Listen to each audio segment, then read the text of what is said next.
So the Sentencing and Parole Reform Bill passed into law this week. Aimed at repeat violent offenders, the so-called three strikes law hands out a standard sentence and a warning for a first-time offence. Break the law again, though, and you'll likely end up in jail with no parole. Break it a third time and you get the maximum penalty with no parole. Supporters of the law say it will prevent violent criminals like William Bell, Graham Burton and Anthony Dixon from ever getting the chance to kill. Are they right? Well, in Christchurch now is ACT MP and Justice spokesman David Garrett, who believes the law will cut violent crime by 10 to 20%. Kia ora, David Garrett, and welcome. Yeah, good morning, Shane. You say that this law will make New Zealand a safer place. How much safer? What are your expectations?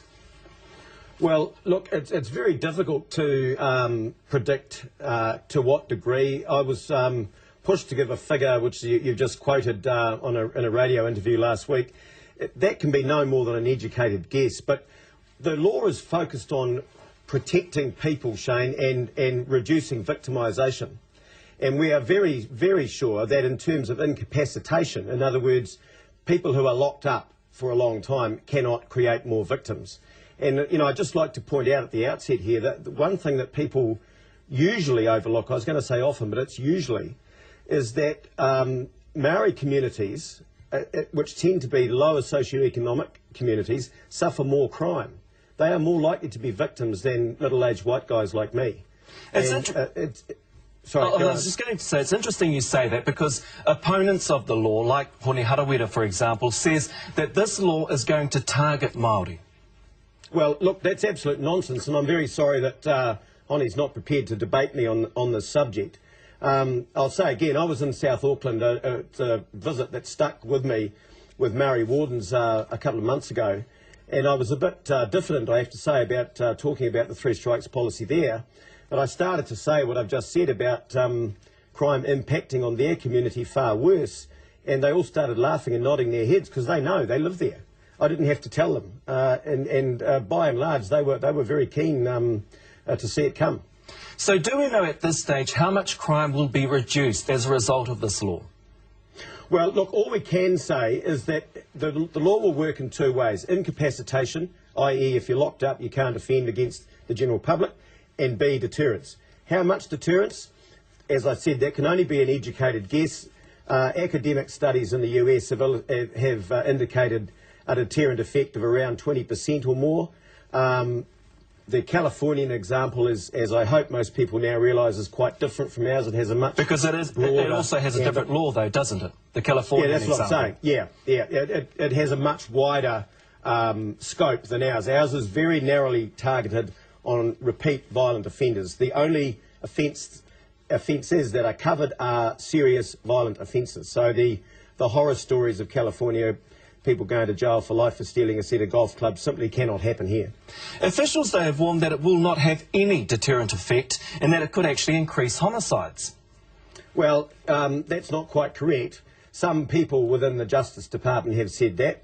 But the introductory note to the bill itself, when it first came before the House, included several academic references to a deterrent effect of around 20%. This increasing homicides line, it's been rather interesting looking or listening to the predictions of the alarmists here in New Zealand, exactly the same as was predicted in California in '94. One of those was increased homicide of policemen as a result, desperate second strikers, desperate to avoid a third strike arrest. In fact, homicides on policemen have stayed exactly the same since 1986. And if you take population increases into account, they've actually decreased. So there is actually no evidence from overseas jurisdictions of this happening. So you reject the notion that this law will target Māori. Who will it actually target? It will target repeat violent offenders. You know, and I really want to emphasise this. The list of strike offences includes only serious violent offences. We've heard people in Parliament talk about a relatively minor strike offence. Well, that's an oxymoron, Shane. The bottom of the list is aggravated wounding, sticking someone in the guts with a knife or a screwdriver, and it goes on up from there through a sexual violation, attempted murder, etc., on up to murder, of course. So there is no such thing as a relatively minor strike offence.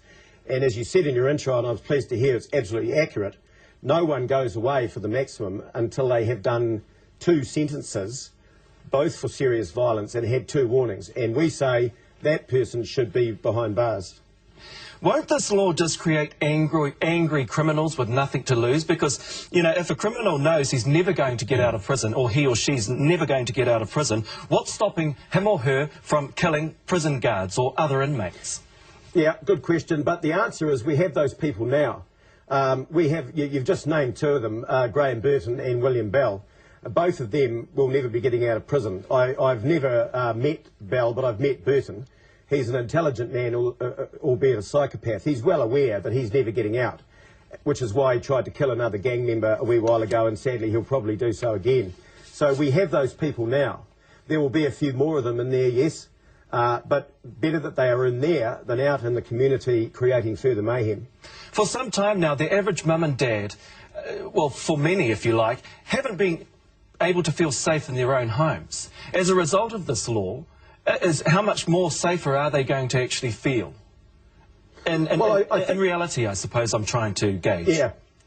Yeah. Well, you know, I mean, that's a variation of your original question, and I can't predict. I don't have a crystal ball. I'm not God. I can't predict how much deterrent effect. But what we can say is this. Since the election, some viewers will remember ACT campaigned on 77 people who would have been alive had there been a 3 strikes law of the type we were campaigning on. Since the election, 4 more people have been convicted of murder who would have been in jail had there been a 3 strikes law. So in other words, 4 more innocent people have died at the hands of repeat recidivist offenders. So there is no doubt there will be an effect. The only question is how much. I'm just wondering, though, how soon we're going to see the results of this law, because the Minister says it will take 10 years for the law to work. Well, with respect to the Minister, I disagree. What she's actually saying, I think intended to say, was that it will be 10 years or so before the first 3 striker goes away. But in fact, the law will have an effect right now. I, just before this interview, had a chat with my old mate Greg Newbold, the criminologist. He agreed with me that all around the country in jails today, the Crims will be talking about this law, and they will know what its effects are. The first time there's a strike conviction, and that'll probably be sadly quite soon, that'll be big news. They'll know about that. The first time there's a second strike conviction with the penalty of no parole, as you say, that will be big news. The Crims will know about it. So in terms of deterrence and incapacitation, in fact, it won't be very long before the first impact is seen. Is this about locking people up and throwing away the key? Absolutely not. Absolutely not. It's about protecting our communities from violent people. That's what it's about, reducing victimisation. And the 3rd strike conviction penalty, as you said correctly, is the maximum penalty already prescribed by our law. The only people who will be locked up, potentially forever, are the worst murderers and murderers for whom murder is their 3rd strike conviction. And even then, there is discretion for the judge to allow parole in appropriate cases. So it's absolutely not about throwing away the key. David Garrett, thank you very much for joining us this morning. We appreciate your time. Thank you, Shane. Now, the 3 strikes law passed this week by 63 to 58 votes, so a slim 5-vote majority, which doesn't seem like much of a consensus. Yet it will be applied to at least 40 types of violent offending.